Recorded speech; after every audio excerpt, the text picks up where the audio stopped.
ในวันที่ 17 มิถุนายน 2025 กรมภาษีกระทรวงการเงินได้จัดสุดฝึกอบรมผู้แจ้งภาษีทั่วไปสุดที่ 2 ปี 2025 โดยการเป็นประธานของทานพุทธนิกรเคียนวงศ์รองหัวหน้ากรมภาษี มีวิทยากรจากแผนกการเกี่ยวข้อง และนักสัมมนากรจากบรรดาบริษัทในขอบเขตทั่วประเทศเข้าร่วม ท่านพุทธนิกรเคียนวงศ์ให้ฮู้ว่าสุดฝึกอบรมหลักสูตรผู้แจ้งภาษีทั่วไปสุดที่ 2 ของปี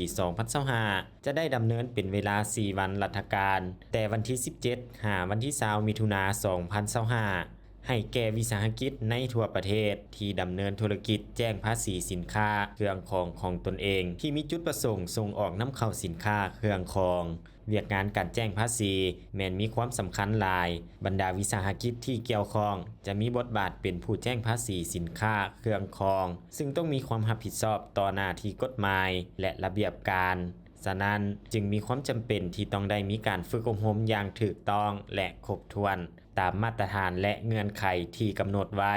ซึ่งการฝึกอบรมครั้งนี้จะได้เรียนรู้เกี่ยวกับความรู้พื้นฐานกฎหมายว่าด้วยภาษีความรู้พื้นฐานกฎหมายว่าด้วยช่วยสหกรณ์คำแนะนำของกระทรวงการเงินฉบับเลขที่5916/กงการจัดสรรรหัสสินค้าและสารบานอัตราภาษีการยั่งยืนแหล่งกำเนิดสินค้า